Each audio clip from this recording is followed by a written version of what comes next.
So what is Kurdistan? How many people are involved in this exercise? Why are the neighbours wary? Here's a quick explainer. The Kurds are scattered over Iran, Iraq, Syria and Turkey in land covering 500,000 square kilometres. They're estimated to be between 25 and 35 million, with 14 million in Turkey, 6 million in Iran, nearly 5 million in Iraq and 2 million in Syria. Mainly Sunni Muslim, their origins are Indo-European and their claim for a homeland dates back to 1695. They live in mountainous regions and have kept their language, culture and tribal system. Their long-standing wish for a homeland has resulted in a history of discrimination and slaughter. The Kurds have been seen as a threat by all four countries. The only Kurdish region with autonomous status is in Iraq since 1991.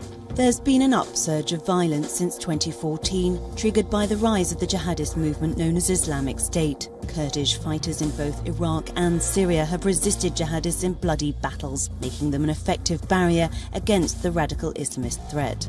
In Turkey in 2013, the banned Kurdistan Workers' Party, known as the PKK, declared a ceasefire to assist peace talks aimed at finding a final settlement to end the decades-long separatist war. But the ceasefire broke down in July 2015. Since then, a series of attacks have been blamed on the PKK and its supporters, while Turkey has bombed positions of Kurdish rebels in Iraq, Syria and Turkey. Joining us this evening from Baghdad, we have Dr. Ahmad Rushdie, Foreign Policy Advisor for the Speaker of the Iraqi Parliament, Professor Mohammad Sharif, Lecturer in Politics and International Relations of the Middle East from the UK, and Daniele Pagani, my colleague, who follows this region very closely and has been reporting for WION on what's happening in Iraq. Good evening to everyone. Daniele, since you've been following the story, how did it go today? What was the day like and how many people turned out? So the turnout is very high, as it was expected. I think that you have to understand that having been there, it doesn't surprise me that each and every Iraqi Kurd was very happy to participate, at least to vote. Doesn't really matter yes or no, even though I suspect that the yes front will win a landslide victory. So it was a sort of a day of feast. I'm also going through my friends on Facebook, which many of them are Kurds, Iraqi Kurds, having been there for months, and many of them even wrote, "Can't wait for tomorrow, can't wait, I don't want to sleep." It's like a big moment. It's a very big moment in the hearts and minds of the people living there. And I think for all the Kurds living wherever in the world. Dr. Rushdie, the Kurds have gone ahead despite objections and threats. What is Baghdad's plan B? Well, first of all, let's say what Frank said, that there are so many Kurdish people saying in the Facebook, "I can't wait for tomorrow." The problem is that they didn't know what's going to happen after tomorrow, and which is, I think, it's a very crucial thing to know exactly what's going to happen after today.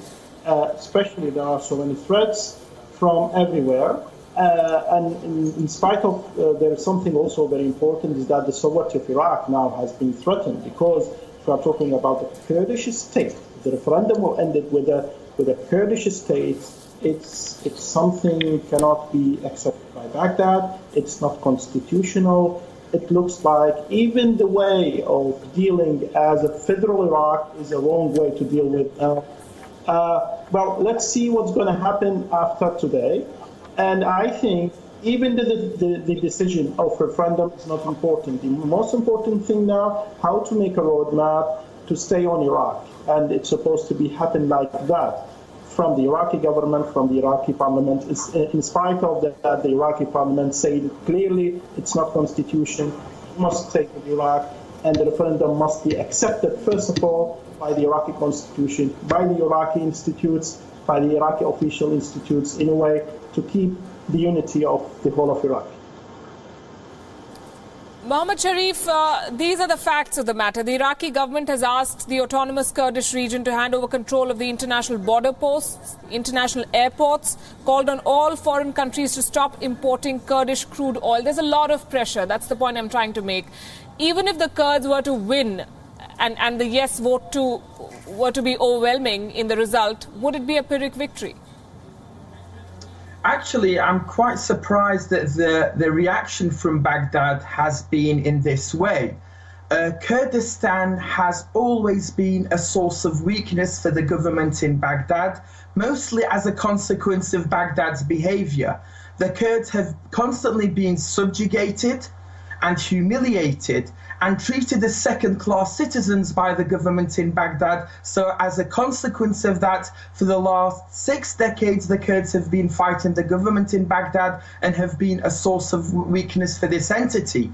I was expecting Baghdad to respond in a different manner, rather to congratulate the Kurds on this decision and hope that there is an amicable divorce between Baghdad and Erbil.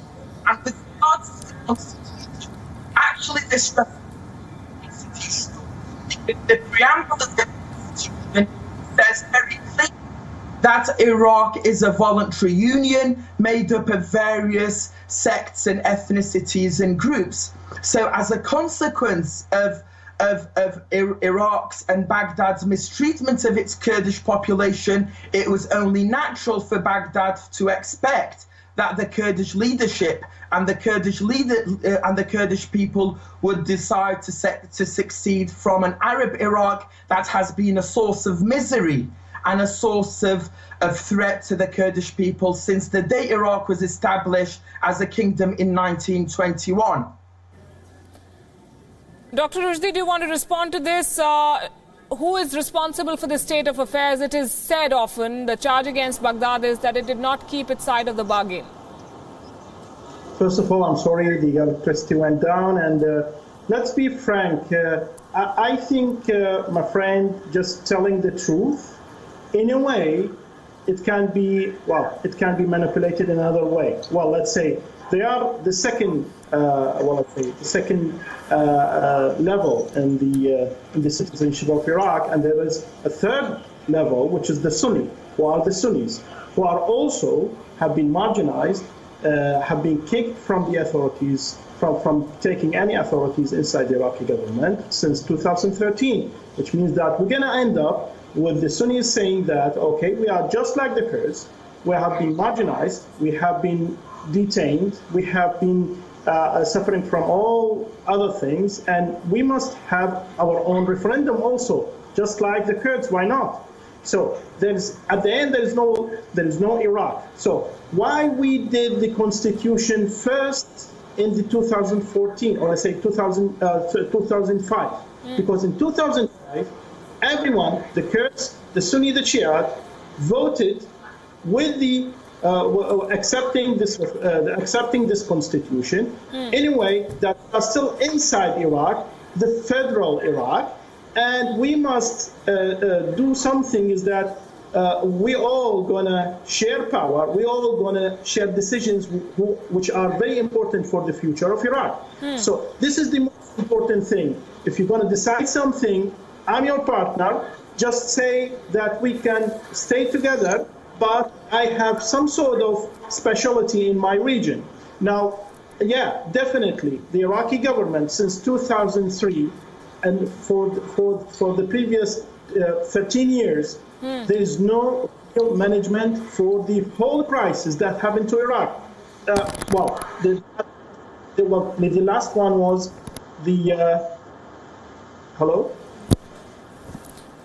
Right, we'll try and fix the audio, but Daniele, if I could take, if I could dwell on the point that he was making, this is, I think, the crux of the problem, that it will not stop with northern Iraq. It will spread to other sects in Iraq, and it will spread to other Kurds in the region.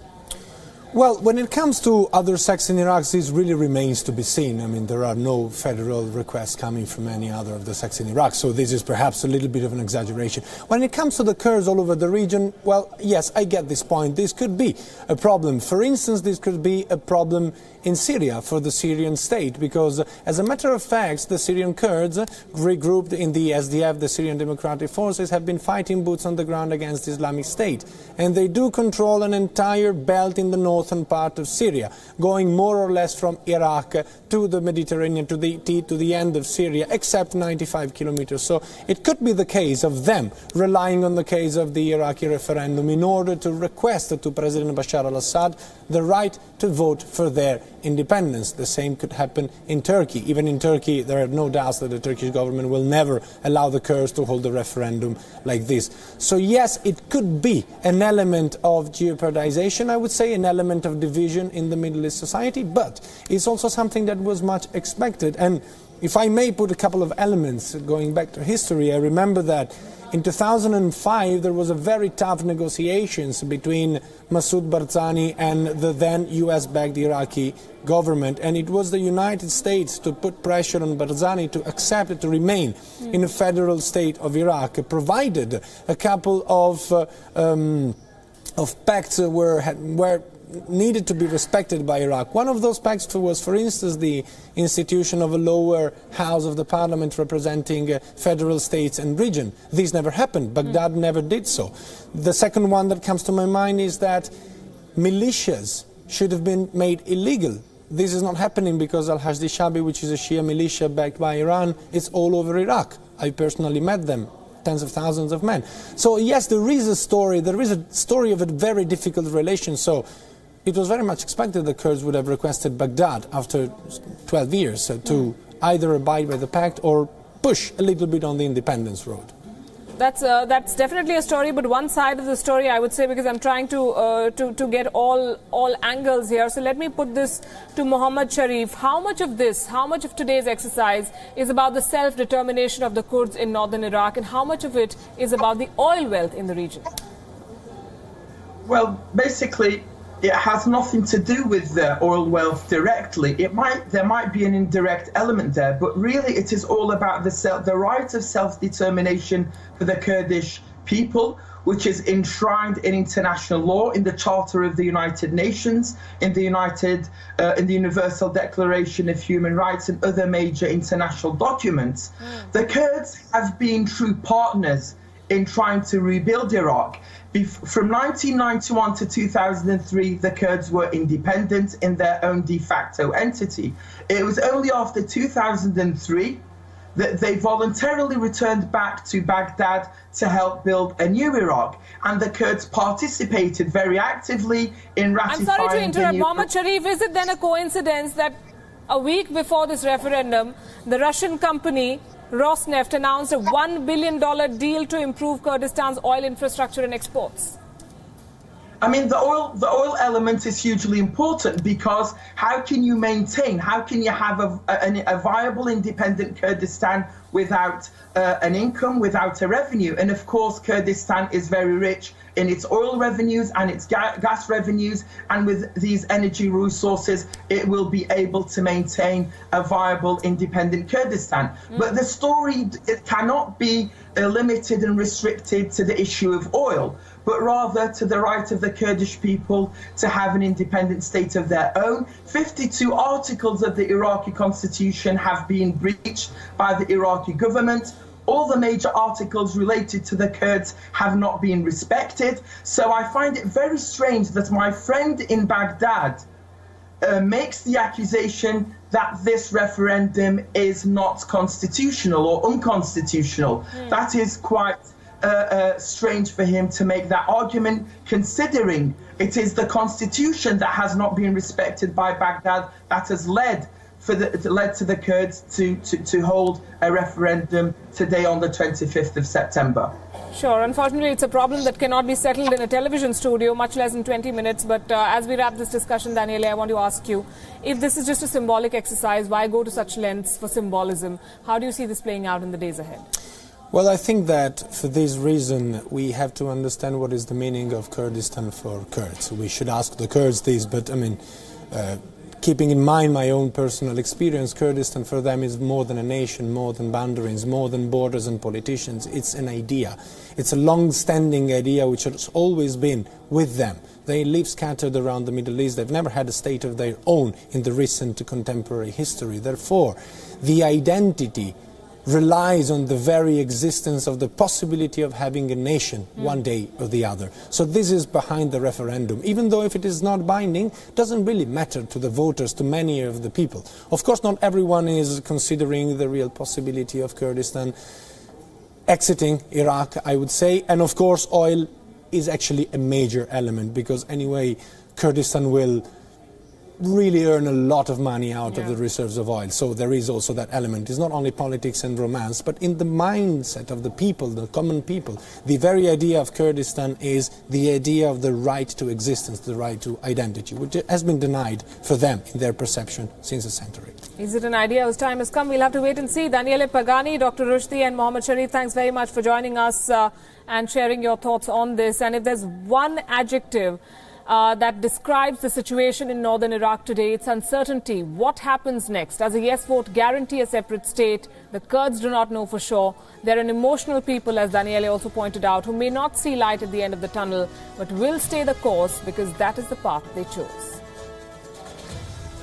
Kurds have been scattered all over West Asia without a state of their own. In the hearts and minds of many Kurds, Kurdistan is more than a country, more than borders, bureaucracy and politicians. It is a long-standing dream, it is the reason for their very existence, the essence of their right to self-determination. Thousands of Kurds have died and continue to die fighting for this cause. The massacre of Halabja in Iraq in 1988, when Saddam's army gassed and killed more than 5,000 Kurds, is still strong in the memory of many. No matter where Kurds live in the world, today's referendum is more than just a vote. It is a renewal of their commitment to the cause of independence. Kurdistan's neighbors and allies share a very different view, though. Turkey strongly opposes their independence, calling it a security threat. Iran conducted military drills and blocked all flights from and to Iraqi Kurdistan. Syria says there is no space for ethnic and sectarian divisions today in the Middle East. The USA, despite being Iraqi Kurdistan's stable ally, oppose it too. They say it is unnecessarily destabilizing for Iraq. Baghdad has made its position very clear. لكل العراقيين ولن نسمح أن يكون ملكا لهذا أو ذاك يتصرف فيه كيفما يشاء ودون حساب للعواقب. Russia and Israel are the only two allies the Iraqi Kurds have, but as powerful as they may be, these countries cannot change the fact that Iraqi Kurdistan remains landlocked between hostile neighbors. Still, Kurds will not abandon what they perceive as a constitutional and historical right. During all this year, we started again to work with Iraqi government to rebuild Iraq, but unfortunately nobody listened to us. In 2003, we had a chance to have our own state, but we said no, because Saddam regime has tortured a lot of people, including Shia and Arab Sunni. But we went back to Baghdad and we participated in this government and we created this government. But unfortunately, from then, we made a lot of agreement that they will give our right and they will give more freedom to Kurds and they will give more rights to Kurds. The right that Kurds deserve for many years they were fighting for. But unfortunately, none of these leadership, so the one who are running Iraqi government, give us their promises. From Rojava, the Kurdish-controlled belt in northern Syria, solidarity came soon. Simalka and other crossing borders will be open for Kurdistan region, and Rojava will be in support in case of any danger, attack or blockade on it. We will defeat all Turkish policies. Iraqi Kurds are very conscious of the non-binding nature of this referendum, but this does not seem to be preventing them from voting. We retreated back in our decision. That means we are weak and we are not believing in ourselves and we are not trusting in ourselves. So by making decision, I'm deciding going to the referendum, I'm voting for yes for Kurdistan state. For sure we know that we will not get in just like in 40 hours that we can get in our state after referendum. Of course, it needs a hard worker for many years, maybe 2, 3, 5 years. But the most important thing that we made our decision, that we exist and we asking for our rights. And Kurds been betrayed and been tortured and been genocided for many years, for more than 100 years. We are not afraid to lose anymore because we lost a lot of things. We genocide many times. We lost our land. We lost our brother, our sister. We lost our beloved one. So we are ready to sacrifice again if it is necessary by making a referendum. The war against the Islamic State and the subsequent refugee crisis heavily affected Kurdistan's economy, so much so that almost every second month, troops, teachers and government employees do not receive their salaries. A referendum is expensive to organize and manage, but even the cost does not seem to be an obstacle. Expensive. Nobody denies it. Whoever takes elections, it will cost a lot of money. I'm sure that Kurdistan has a lot of money because we have had many sectors that have been growing up very fast before ISIS came, and after the liberation of Iraq, Kurdistan took this place and developed very fast, and they gained a lot of money. So I'm sure, even if we had to borrow money from other countries, I'm sure that we will make it. The lending money and bringing money to decide our decision, that's no problem, because you can get money whenever you want. But the freedom and state and independence, you cannot get it every day. Kurds are a fiery people. They have fought for their right to existence through decades of repression and violence. They have survived only on the dream of independence. Binding or not, all Iraqi Kurds will vote in the referendum as a way to prove to the world, one more time, that their commitment to the cause of independence remains undiminished. Daniele Pagani for WION.